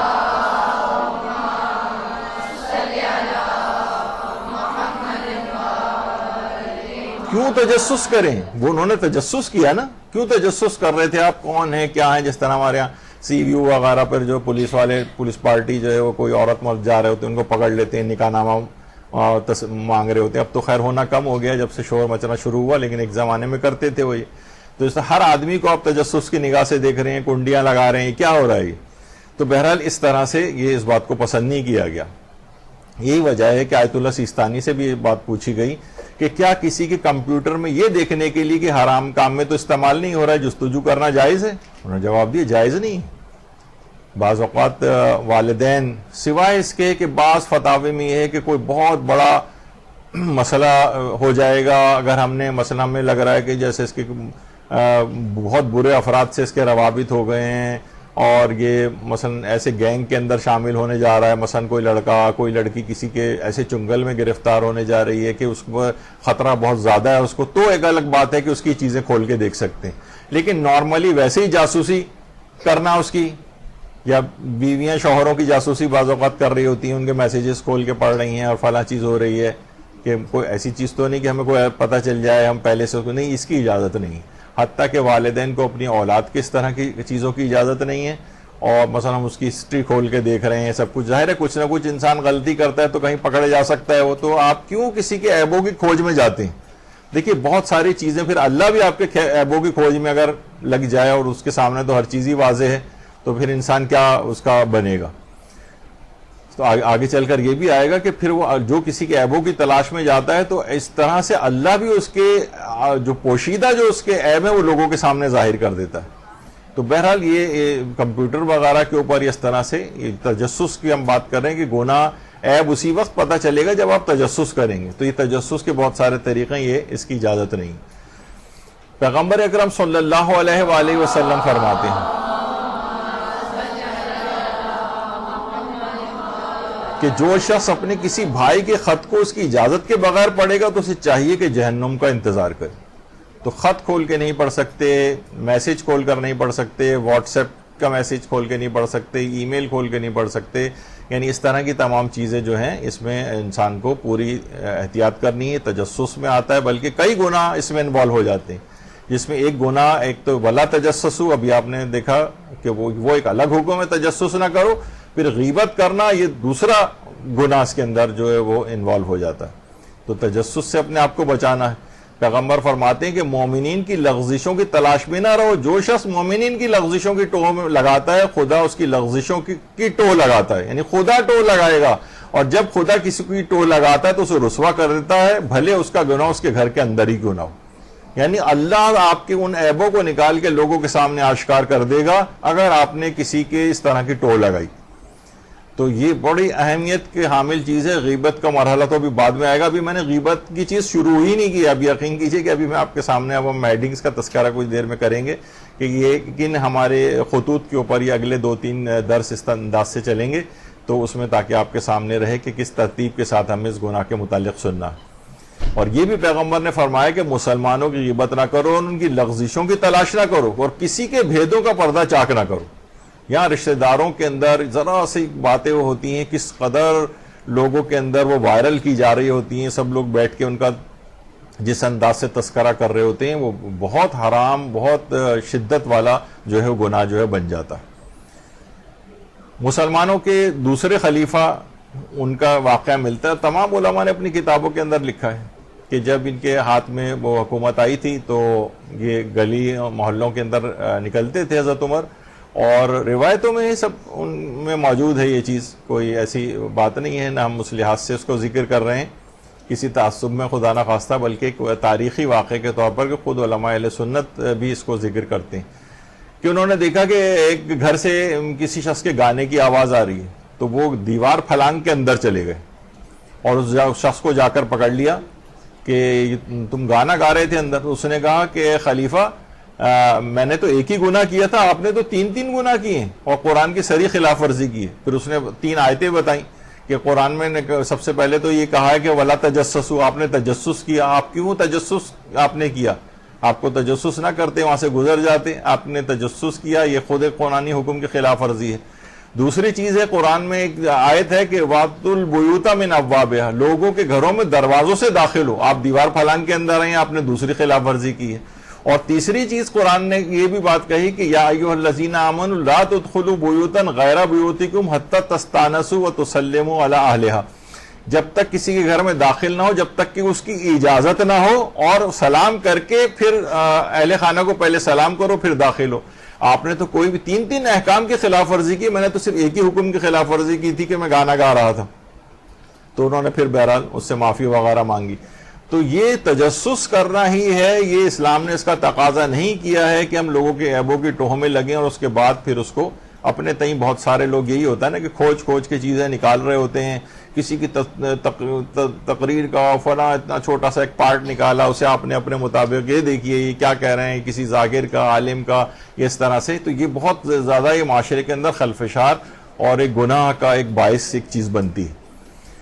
اور اسی طریقے سے گھروں کے اندر جھانکنا, کی ہول میں سے جھانکنا, چھت پہ جا کر, پہلے زمانے میں ذرا زیادہ ہوتا تھا کہ چھت پہ جا کر اور وہ برابر کے اندر جو جھانکا جا رہا ہوتا ہے گھروں کے اندر کیا ہو رہا ہے, اور تو یہ کر نہیں سکتے ہیں آپ کہ کسی کے گھر میں اس انداز سے جو ہے وہ جھانکیں.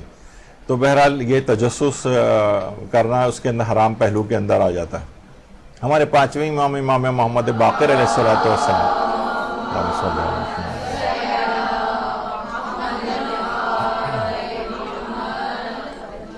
فرماتے ہیں کہ بنی اسرائیل کا ایک بہت ہی عابد و زاہد شخص تھا جس نے اپنی زندگی میں کوئی گناہ نہیں کیا تھا. یعنی مفہوم اب میں روایت کا پیش کر رہا ہوں, کوئی گناہ نہیں کیا تھا اور بڑی زندگی اس نے پاکیزہ گزاری.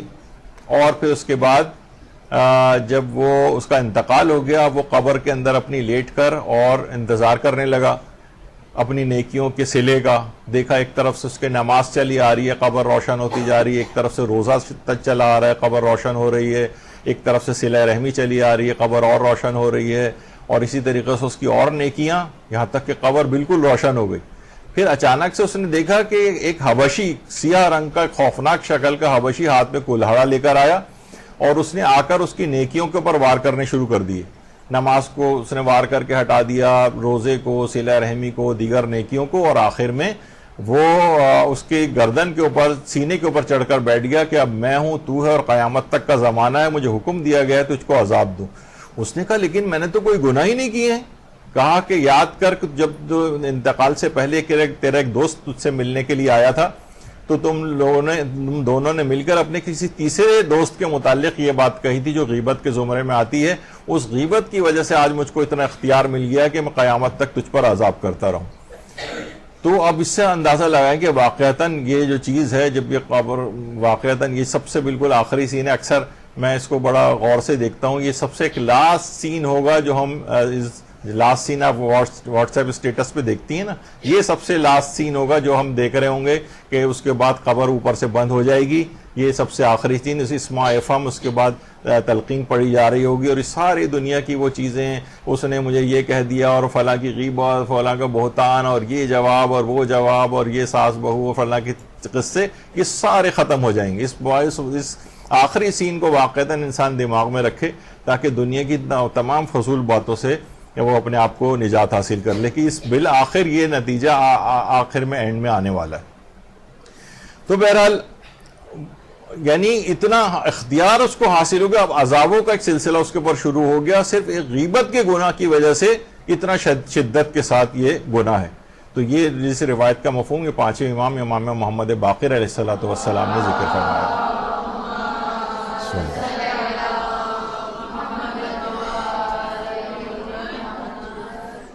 اور دیکھیے بہت ہی کہا جاتا ہے روایتوں میں, جیسے کہ مولا نے فرمایا کہ غیبت کرنا کمزور آدمی کی آخری کوشش ہے.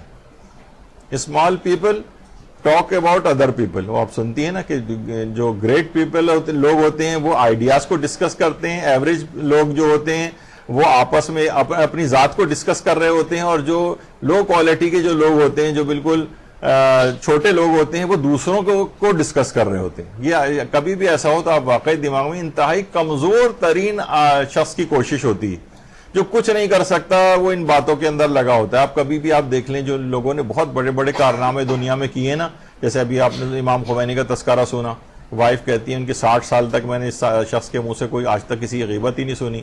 جتنے بڑے بڑے سائنٹسٹ آپ اٹھا کے دیکھ لیں, اور واقعتاً ان کے آپ دیکھ لیں جنہوں نے بہت بڑی اچیومنٹ کی ہے, وہ یہ نہیں ہے کہ جو فسق و فجور کی محفلوں کے اندر بیٹھے ہوئے ہوں اور بیٹھے کہیں غیبتیں کر رہے ہوں, وہ اپنے کام میں لگے ہوتے ہیں, اور کوئی بڑا کام تو وہ ان تمام چھوٹی چیزوں کے اندر نہیں پڑتے.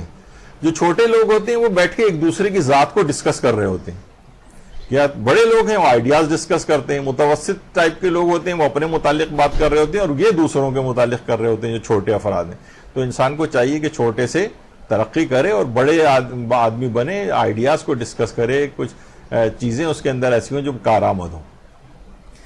اور اس کو غیبت کے متعلق مولا علی علیہ السلام فرماتے ہیں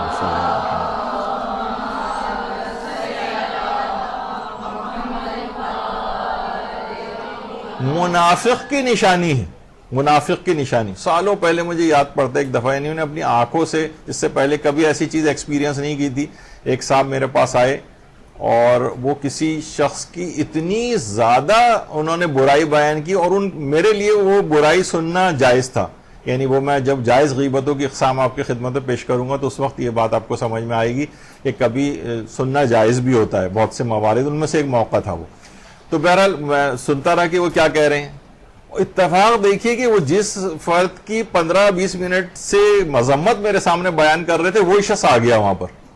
اب انہوں نے جو پینترا بدلا ہے اور اس کے منہ پر جو اس کی تعریفیں کرنی شروع کی, میں حیرت سے اس شخص کو دیکھ رہا تھا کہ یہ جو ہے اب اس سے پہلے کس قدر مذمت کر رہا تھا اور اب فوراً ہی. تو یہ نفاق کی علامت ہوتی, منافق کی نشانی روایت میں بتائی گئی.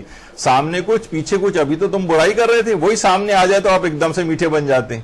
نہیں ہوتا کہ کبھی آپ کسی کی برائی کر رہی ہوں, اتفاق سے وہی آدمی آئے تو آپ بڑے اور آپ آ گئی اور بڑے گلے مل رہی ہیں ان کے ساتھ, اور بڑے, تو یہی نفاق ہے. یہ نفاق ہے. اور یہ غیبت کو پست اور کمینوں کی بہار کہا گیا ہے. یعنی بڑے بیٹھ کے سارے خوش ہوتے ہیں جب یہ کسی کی بیٹھ کے غیبتیں کر رہے ہوتے ہیں, جبکہ اللہ ان سے دشمنی کر رہا ہوتا ہے.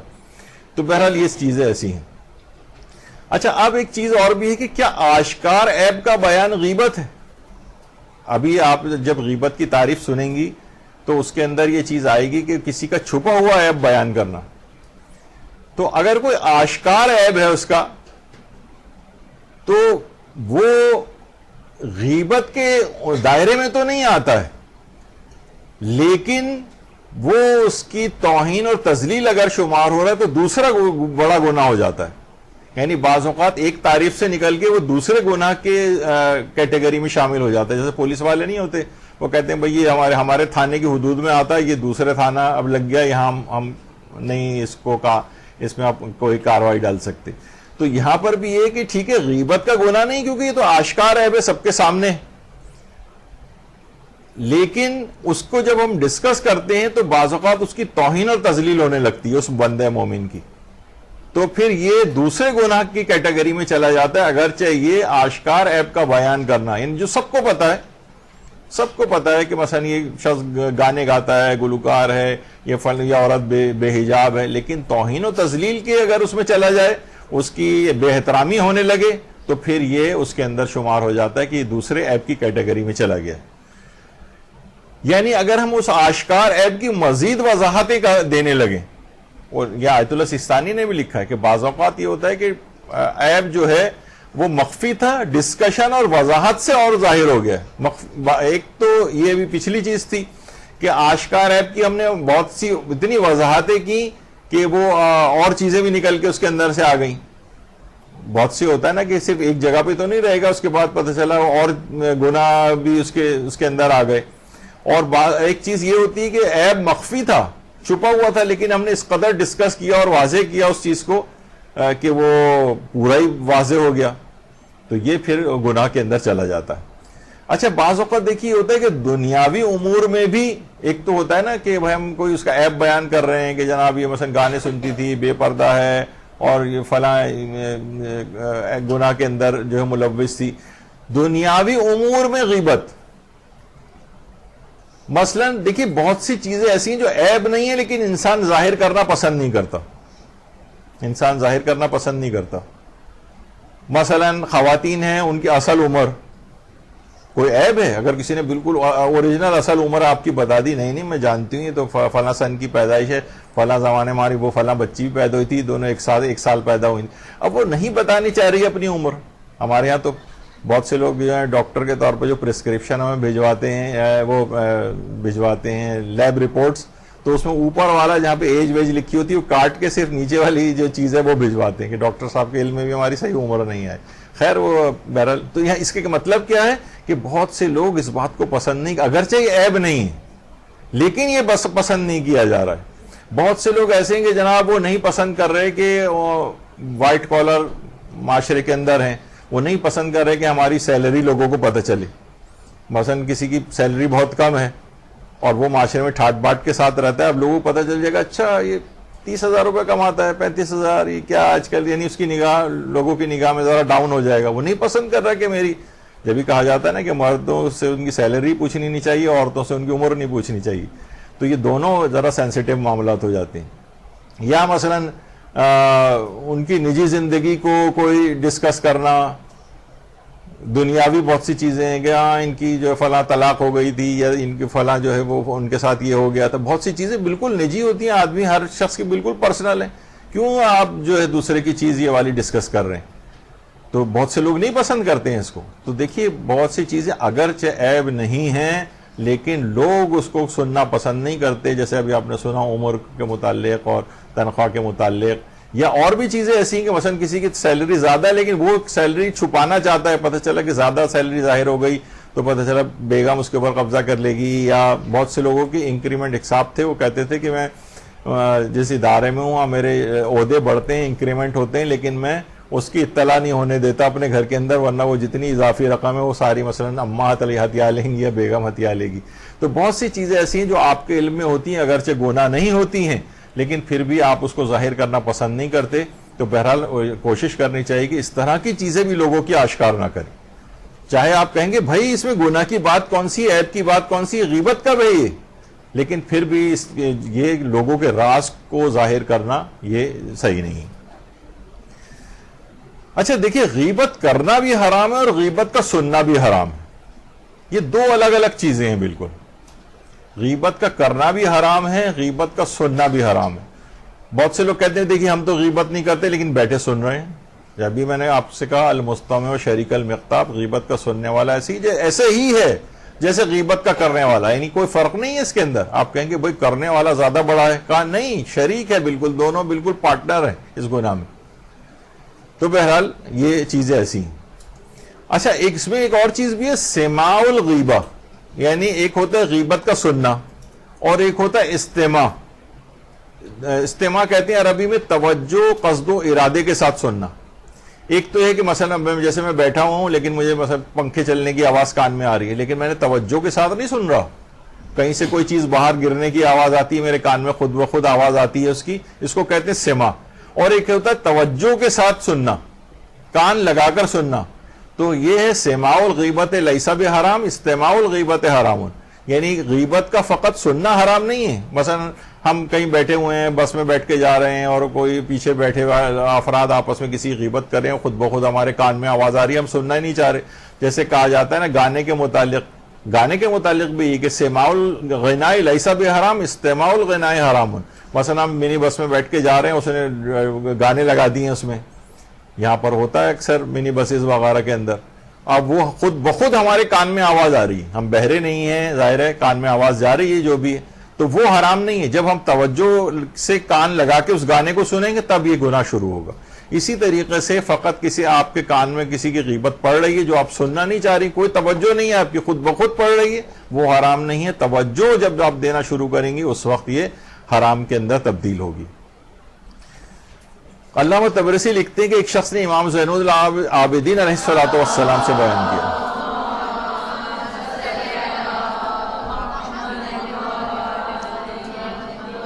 کہ فلاں شخص آپ کو گمراہ اور بدعتی کہتا ہے. آپ نے فرمایا افسوس ہے کہ تم نے اس کی ہمنشینی اور دوستی کا خیال نہیں کیا اور اس کی برائی مجھے بیان کر دی. دیکھو یہ غیبت ہے، آئندہ کبھی ایسا نہ کرنا. یعنی امام نے چاہے وہ اپنے متعلق ہی بات، ایک غلط بات، ایک بہت گناہ کی بات جو ہے وہ بیان کر رہا تھا، تب بھی امام نے اس کو سننا ہی گوارا نہیں کیا. اب یہ ہمارے ساتھ کیا ہوتا ہے، کوئی کہتا ہے کہ بھئی آپ نے وہ نا آپ کے متعلق کہہ رہا تھا، وہ آپ قریتی ہیں، ارے اچھا وہ یہ کہہ رہا تھا، اور بتاؤ، یعنی کہ اس نے کیا کہا. یہ کیا ہے کہ آپ نے مزید اس کو شوق سے سننا چاہ رہی ہوتی ہیں، جبکہ امام نے وہیں اس کا سلسلہ روک دیا، اور کہا کہ تم نے اس کی دوستی اور ہم نشینی کا خیال نہیں کیا اور اس کا یہ عیب بیان کر دیا مجھ تک. یعنی امام نے اس کو سننا پسند نہیں کیا. تبھی آپ غیبت کو سننا بھی بالکل طریقے اس میں بتائیں گے کہ آگے چل کر جب ہماری گفتگو ہوگی کہ اس کو کیسے سے گناہ سے اپنے آپ کو بچائیں. اچھا بعض اوقات یہ ہوتا ہے تحریری غیبت، زبان سے نہیں کر رہے ہوتے، تحریر میں لکھ کے کر رہے ہیں، واٹس ایپ کے اوپر لکھ کے کر رہے ہیں، ای میل کر رہے ہیں، خط میں لکھ کر کسی کو بھیج رہے ہیں. تو خواہ تحریری غیبت ہی کیوں نہ ہو، تحریر میں بھی اس کی اجازت نہیں ہے، نہ منہ سے اجازت ہے نہ تحریر سے اجازت ہے. جدید سائنسی آلات کے ذریعے غیبت، یہ آیت اللہ سیستانی نے تو اپنے استفتاءات کے اندر بہت ساری ایک لسٹ بھی لکھی ہے کہ کسی بھی طریقے سے، چاہے سی ڈی کے اوپر، چاہے واٹس ایپ کے اوپر، چاہے یعنی جتنے بھی یہ جو سائنسی گیجٹس ہیں ان کے اوپر بھی جو بھی طریقہ کار اس کا ہو، اس کے ذریعے بھی غیبت نہیں کی جا سکتی. یا ادھر کا ادھر ٹرانسفر کرنا، ادھر کا ادھر ٹرانسفر کرنا، آپ کے پاس آئی آپ نے وہ میسج، حتیٰ کہ میسج سے ٹرانسفر کیا، آپ نے کہا میں نے غیبت تو نہیں کی، میں نے میسج ادھر سے ادھر بھیجا، وہی آپ نے برائی ادھر سے ادھر کر دی. چاہے سائنسی آلات کے ذریعے غیبت ہو وہ بھی حرام ہے. آیت اللہ سیستانی فرماتے ہیں غیبت میں فرق نہیں کہ انسان کا مخفی عیب اس کے بدن میں ہو یا نسب میں ہو، خاندان میں ہو یا اس کے عمل و کردار میں ہو، اس کی باتوں میں ہو یا دینی امور میں ہو یا دنیاوی امور میں. اسی طرح کنایتاً بیان کرنا یا تفریح کے ساتھ بیان کرنے میں بھی کوئی فرق نہیں ہے، یعنی ہر صورت میں غیبت شمار ہوگی. نیز فرق نہیں ہے کہ عیب کو گفتار میں بیان کرے یا لکھنے کے ذریعے بیان کرے یا کسی عمل سے اس کے عیب کو سمجھائے، جیسے سر کے اشارے سے، ہاتھ اور آنکھ کی حرکات سے، cassette, C D, film, video, message, bluetooth وغیرہ کے ذریعے سے اسے دکھانا. اس بنا پر غیبت صرف ایک زبانی گناہ نہیں ہے بلکہ اس کا دائرہ بہت وسیع. یہ آیت اللہ سیستانی نے توضیح المسائل جامع کے اندر بہت تفصیلی اس پہ مسئلہ نمبر 2266 کے اندر بیان کیا. یعنی ایک وسیع نہیں کہ زبان سے ابن غیبت کر دی، نہیں، اس کی بہت ڈائمینشنز ہیں، بہت وسعت ہے اس گناہ کے اندر. اس کے ہر پہلو سے اپنے آپ کو بچانا ہے. جو جتنی چیزیں انہوں نے لکھی، پھر آگے چل کر تو ہم ان کی تفصیل بھی بیان کریں گے، تو بہت مختصر سا آپ نے ابھی فتویٰ سنا ان کا. آیت اللہ حسن طباطبائی قومی، ان کے متعلق بھی کہا جاتا ہے یہ غیبت کرنا تو بہت دور کی بات ہے، سننے پر بھی اس قدر زیادہ کراہیت کا اظہار کرتے تھے کہ کسی میں پھر جرت ہی نہیں ہوتی تھی.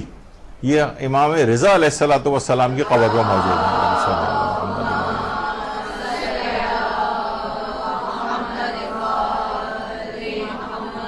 جرت ہی نہیں ہوتی تھی کہ کوئی شخص کسی کی غیبت آ کر بیان کر سکے اور ان کے کان میں وہ غیبت پڑ جائے، کیونکہ غیبت کا سننا بھی بالکل ویسے ہی حرام ہے جس طریقے سے غیبت کا کرنا بالکل ممنوع ہوتا تھا۔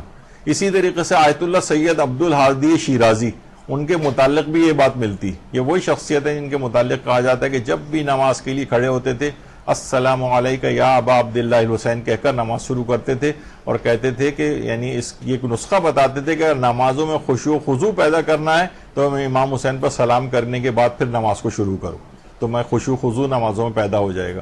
آیت اللہ عبد الہادی شیرازی مرجع تقلید تھے، لیکن غیبت کو کہنا کرنا تو کجا، سننے سے شدید نفرت کرتے تھے، کہتے تھے نہیں بالکل اس بات کی اجازت نہیں، کوئی ایک لفظ کسی کے خلاف آ کر مجھ سے نہ کہے۔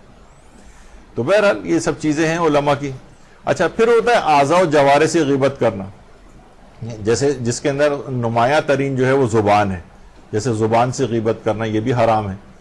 کان سے غیبت کرنا، یہ بھی آپ نے سنا کہ غیبت کا کرنے والا بھی سننے والا بھی ایسی ہی جیسے غیبت کا کرنے والا، تو اس کا مطلب کان کے ذریعے بھی غیبت ہو سکتی ہے، یعنی کم سے کم گناہ کے لحاظ سے ایک مذمت جو ہے وہ بیان ہو رہی ہے کہ یہ بھی اپنے آپ کچھ منہ سے زبان سے نہیں بول رہے، صرف کان سے سن رہے ہیں، تب بھی آپ شریک جرم غیبت ہیں۔ اچھا، بہت سی چیزیں غیبت کی تعریف پہ تو پوری نہیں اترتی، لیکن ایک لحاظ سے دیکھا جائے جب ہم دل میں کسی کا کینہ رکھتے ہیں نا تو اس کی برائی ہر وقت اپنے دل میں بیان کر رہے ہوتے ہیں، برائی دل کے اندر اس کی آپ کے دل میں پنپ رہی ہوتی ہے، اس کو دل سے غیبت کرنا کہتے ہیں۔ یعنی جو کینہ ہے، اصل میں کینہ خود مومن سے کینہ رکھنا حرام ہے، اگرچہ غیبت کی تعریف میں براہ راست نہیں آتا ہے، لیکن بہرحال یہ کہ دل سے غیبت وہ اسی کینہ دشمنی جو دل کے اندر ہوتی ہے، جو ہم دوسروں سے اگرچہ بیان نہیں کر رہے ہیں لیکن اپنے دل میں کم سے کم اس کی غیبت کرتے چلے جا رہے ہیں، تو یہ ایک اخلاقی لحاظ سے ایک برائی ہے، اگرچہ غیبت کی تعریف پہ پوری نہیں اترتی۔ اچھا، بعض اوقات یہ ہوتا ہے کوئی خاص گروہ یا پوری قوم کی غیبت ہو جاتی ہے، مثلا ہم کہتے ہیں ارے یہ سارے ایرانی ہوتے ہی ایسے ہیں، یا پوری پاکستانی قوم کی غیبت ایک ساتھ کر دیا ہے۔ آغا محسن قراتی کہتے تھے کبھی کبھار تو انسان صرف ایک انسان کی غیبت کا گناہ گار ہوتا ہے، کبھی کروڑوں لوگوں کی غیبت کا گناہ گار ہو جاتا ہے، کروڑوں لوگ شامل ہوئے ہیں اس کے اندر، تو یا کسی خاص قوم کی طرف کہ جناب وہ فلاں قوم کے جو لوگ ہیں وہ جو اس طرح کے ہوتے ہیں۔ اگرچہ اس کے اندر ایک تفصیل ہے کہ اگر غیبت کا بہت یعنی کوئی مشخص نہ اور دائرہ بہت وسیع ہو جائے، وہ جب ہم جائز غیبتوں کی اقسام بیان کریں گے تو اس کے اندر پھر اس کی تفصیل آئے گی، لیکن انسان اس طرح کی بھی نہ کرے کہ پوری پوری قوموں اور ملتوں کی جو ہے ان کی برائی بیان کرے کہ سب ایسے ہی ہوتے ہیں، یہ نہیں ہونا چاہیے۔ تو دیکھیے، مومن کی تعریف یہی بیان کی گئی ہے کہ مومن ہر اس جگہ پر حدیثوں کے اندر آیا ہے پایا جائے گا جہاں پر اسے پائے جانے کا حکم دیا جائے۔ اب مومن کو ہر نیکی کی جگہ پہ نظر آنا چاہیے، مومن کو ہر صلہ رحمی کی جگہ پہ نظر آنا چاہیے، مومن کو عبادات کی جگہ پہ نظر آنا چاہیے، مومن کو حج و عمرہ و زیارات کی جگہوں پہ نظر آنا چاہیے۔ ہر وہ جگہ جہاں مومن کو پایا جانے کا شریعت نے حکم دیا وہاں مومن پایا جائے گا۔ اور دوسرا ہے کہ مومن کی تعریف ہر اس جگہ سے مومن غائب ہوگا، وَيَفْقُدُكَ، ہر اس جگہ سے مومن غائب ہوگا جہاں نہ ہونے کا اس کو حکم دیا جائے۔ اب مومن غیبت کی جگہوں پہ نظر نہیں آئے گا، مومن تہمت کی جگہوں پہ نظر نہیں آئے گا، مومن مکس گیدرنگ کی جگہوں پہ نظر نہیں آئے گا، مومن ڈھول ڈمکڑے کی جو پارٹیز ہوتی ہیں، مہندیاں اور فسق و فجور جس کے اندر ہوتا ہے وہاں پر مومن نظر نہیں آئے گا۔ یہ مومن کی پہچان قرار دی گئی۔ تو آپ کو یہ دیکھنا پڑے گا اگر آپ مومن ہیں تو آپ مومن کی ہر اس جگہ سے آپ کو غائب ہونا پڑے گا۔ آپ کو پتہ ہے کہ جناب یہ شادی کا گھر ہے، فلاں رشتہ داروں کو بلایا جا رہا ہے، سب لوگ رات میں وہاں پر رکیں گے اور خوب باتیں ہوں گی، پتہ چلا آپ جب گئی تھیں اس وقت تو گناہ نہیں تھے، بعد میں سینکڑوں گناہ غیبتوں کے اور مذاق اڑانے کے اور یہ سب اپنے ساتھ لے کر واپس آئیں۔ آپ کو اس جگہ سے غائب ہو جانا چاہیے، یا آپ بس جائیں اٹینڈنس لگائیں اور آ جائیں، کم سے کم جہاں پر یہ اس طرح کے معاملات نہ ہوں۔ ورنہ ٹھیک ہے اگر آپ کہیں کہ نہیں بھائی یہ تو ضروری ہے ہمارے لیے، تو پھر ابھی آپ نے سن ہی لیا کہ کتنے، ابھی تو ہم نے اس کے نقصانات بیان نہیں کیے جو اگلی نشستوں میں آئیں گے۔ اچھا، اب دیکھیے، اب ہم صرف ہیڈنگز کا تذکرہ کریں گے کہ جو جن پر ہماری آئندہ گفتگو ہوگی۔ اگرچہ غیبت کے بہت سے چھوٹے چھوٹے ضمنی مسئلے آج بھی آ گئے ہیں، لیکن اصلاً جو اب گفتگو شروع ہوگی وہ ان ہیڈنگز کے تحت شروع ہوگی جو ہم ذکر کریں گے۔ ان میں ایک تو غیبت کی اصل تعریف کیا ہے، پھر اس کے بعد ہم اقسام حرام غیبتوں کی اقسام ذکر کریں گے۔ وہ ایک غیبت کی قسم نہیں ہے، بہت ساری اقسام ہیں الگ الگ. حرام غیبتوں کی اقسام ساری ذکر ہوں گی اگلی نشست میں.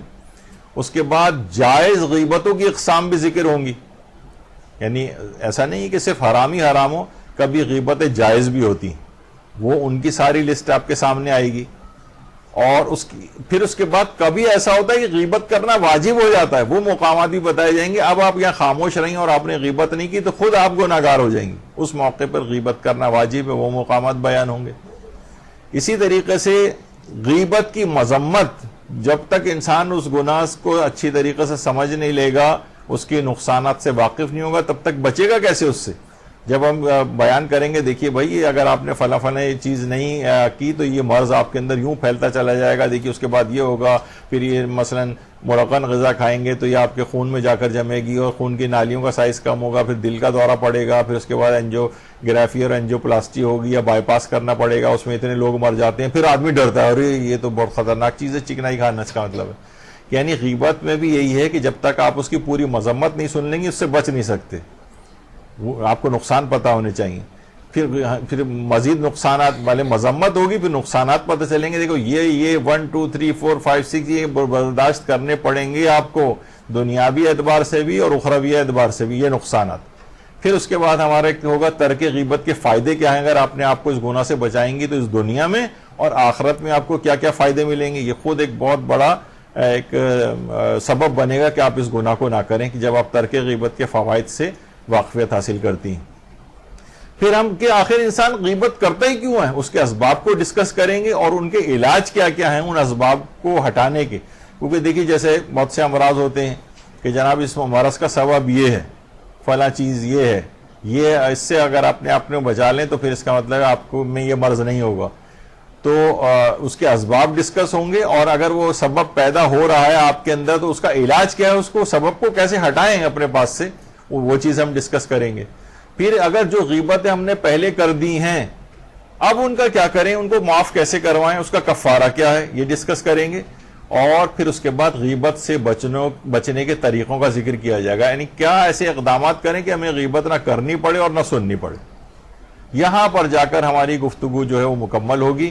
جو آج میں نے صرف ہیڈنگز آپ کے سامنے ذکر کی ہیں, اور انشاءاللہ جب پورے درس مکمل ہو جائیں گے, جو بھی میرا خیال ہے شاید اگلے 2 یا 3 درس اور ہوں گے, تو پھر آپ کے سامنے پورا یہ گناہ پوری تفصیل کے ساتھ آ جائے گا. آپ کانفیڈنٹلی اپنے آپ کو اس طور پر محسوس کریں گی, ہاں میں اس گناہ سے اپنے آپ کو بچا سکتی ہوں, میں نے اس کے متعلق ساری معلومات لے لی. تو اس میں آپ دیکھیں گی فقہی احکام بھی ہوں گے, اخلاقیات کے مسئلے بھی ہوں گے, حدیثیں بھی آئیں گی, فتاوے بھی آئیں گے, تاریخ کی باتیں بھی آئیں گی, اور بہت ساری مجربات اس میں علماء کے تذکرے ہوں گے, سیرت علماء آئے گی, سیرت معصومین بھی آئے گی. یعنی ایک درس ایک ہی ہوگا, دیکھا جائے تو یہ ان تمام چیزوں کا شامل کیے ہوئے ہوگا, جس میں یہ سب چیزیں انشاءاللہ آپ کی خدمت میں بیان ہوں گی. اگرچہ غیبت کے سلسلے میں آج بھی بہت سی چیزیں آئی ہیں, لیکن ان خاص ہیڈنگز کے تحت آپ جب اس گفتگو کو سنیں گے تو پھر آپ کو زیادہ اچھے طریقے سے سمجھ آئے گا. تو بس ہم یہاں گفتگو اپنی روکتے ہیں, انشاءاللہ اگلی نشستوں میں اس پہ مزید آگے گفتگو ہوگی. وصلی اللہ علی محمد وآلہ الطیبین الطاہرین.